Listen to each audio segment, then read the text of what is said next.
La vie sans passe sanitaire, c'est un sujet de Fabrice Elsner. Vous avez un jeune homme qui vit aujourd'hui. Vraiment, ce sujet, vous l'avez peut-être vu déjà dans la matinale, m'a intéressé. Pour tout vous dire, je m'interroge sur la psychologie de ce jeune homme que nous allons voir, qui a 19 ans et qui se pourrit la vie. Parce que c'est ça la vérité. Si vous n'êtes pas vacciné, vous pourrissez la vie. C'est juste infernal. En plus, il est étudiant. C'est compliqué dans une vie où tu vas au cinéma, tu vas au restaurant, tu sors pas mal quand tu es étudiant, etc. Et d'une manière assez courageuse ou obtuse, je ne sais pas. Chacun choisit le mot qu'il veut, l'adjectif qu'il veut. Voyez sa vie. Fabrice Elsner. Pour cet étudiant, tous les jours c'est la loterie. À 19 ans, Guillaume refuse le pass sanitaire. Alors il essaye de temps en temps de passer à travers les mailles du filet. Je vais prendre un café s'il vous plaît. Pour cette fois, c'est raté. Je n'ai pas de passe sanitaire. Vous n'avez pas de passe sanitaire ? Non. Je ne peux pas vous servir. D'accord. Merci beaucoup. C'est une habitude à prendre de ne plus pouvoir aller dans des établissements soumis au pass, donc que ce soit des cafés, des restaurants. On s'y fait, mais on aimerait bien quand même que ça se termine parce qu'on aimerait évidemment retourner dans ces établissements. Nouvel essai au théâtre. Du coup, si je veux réserver, je peux réserver.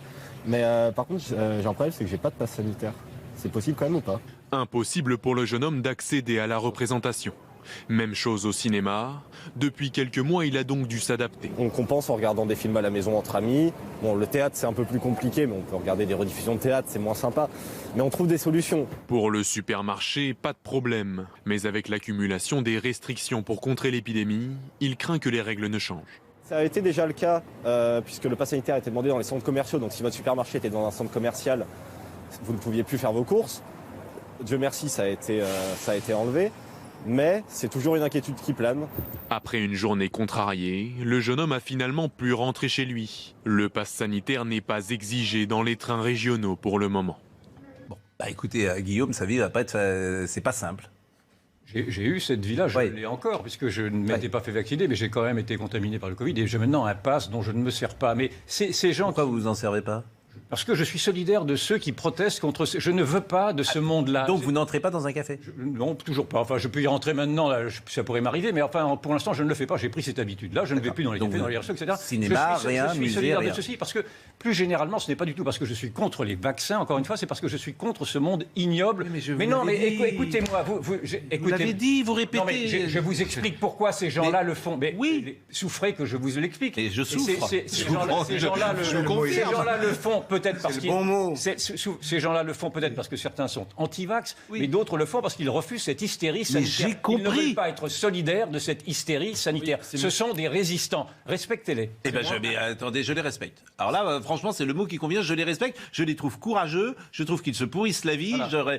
Vous avez cessé de me dire que je répète toujours la même chose. Je ne répète pas toujours la même chose. Non, pas toujours. Mais là, j'essaie de donner une clé sur la psychologie de ceux qui refusent ce passe sanitaire. Par respect pour les résistants, j'emploierai pas ce mot-là. Je pense que c'est moins contre les vaccins que contre on va pas le mettre au Mont-Valérien non plus, Guillaume. Vous voyez ce que je veux dire ? Respectez ces gens qui se pourrissent effectivement la vie parce qu'on a voulu les emmerder. Et moi, je suis solidaire de ceci. Et d'ailleurs, je regrette parce que le gouvernement teste notre résistance avec tout ceci. Et je suis d'accord avec un peu ce que vous dites. Que les Français ne sont pas résistants. Je suis d'accord. Les Français baissent les chines. Je suis sur certains points, je peux vous retrouver là-dessus. Ça peut être très grave pour l'avenir parce qu'on a mis le doigt dans un engrenage d'un modèle à la chinoise, d'un modèle de surveillance sociale. Exactement. Alors ça, c'est expliquez ce que vous nous avez dit sur la surveillance chinoise parce que la surveillance chinoise déjà, c'est que je savais pas que ça existait. Il y a un projet qui a été lancé en Chine, qui a commencé, je crois, en 2019. Oui. Enfin, mais on n'en est pas là en France, quoi. Arrêtez. Non, mais c'est un projet qui s'appelle le crédit social, qui a une généalogie très complexe parce que la Chine essayait de s'adapter à l'économie américaine et elle a vu les failles de l'économie américaine lors de la crise de 2008.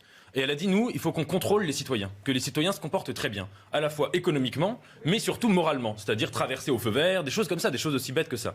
Donc comme il y a des caméras de surveillance partout, qu'il y a des logiciels extrêmement performants en Chine, tout le monde est surveillé à chaque instant de sa vie, et puis ils ont une note qui est attribuée comme ça par des logiciels, je crois que c'est des lettres A, B, C, D, E, et puis quand on a une mauvaise note, on n'a plus de droits, on ne peut plus faire d'emprunt, on ne peut plus prendre l'avion, on peut plus... Et donc il y a des parias. Et je pense, juste pour rebondir sur ce que disait Yvan sur le monsieur qui n'avait pas son passe, je pense que c'est moins contre les vaccins que contre les QR codes. Les QR codes qui ont été inventés, je crois, au Japon, pour des pièces détachées dans des usines. Et il y a des gens qui n'ont pas, et moi j'en fais totalement partie, qui n'ont pas envie qu'un être humain soit associé à un QR code à chaque instant de sa vie pour prendre un café, etc. Et pour rebondir sur ce modèle chinois, rappelez-vous, je ne savais pas qu'on allait en parler parce que j'aurais ramené les documents, vous avez 3 sénateurs. C'est en Chine, hein.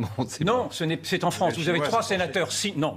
Vous avez 3 sénateurs français qui se sont inspirés du modèle chinois pour faire une série de propositions permettant précisément le traçage et permettant le blocage des cartes bancaires, permettant l'assignation à résidence, etc. Alors, quand vous avez un QR code, je termine, quand vous avez un QR code, vous avez une sorte de laisse, parce que ce QR code peut être désactivé au bon gré, dans le fond, de l'autorité, c'est-à-dire qu'à un moment donné, vous avez un QR code qui peut ne pas marcher si vous avez des plus au pouvoir. Donc, mais Geoffrin ne voit rien de tout ça, naturellement, parce qu'il s'est toujours accommodé, en fait, d'une sorte de totalitarisme soft. Je peux répondre. Oui, mais vous pourrez répondre, mais vous direz qu'il n'y a pas de menace, vous direz que tout ceci, c'est des fantasmes. Et moi, je dis qu'on a troqué les libertés individuelles au profit de libertés collectives.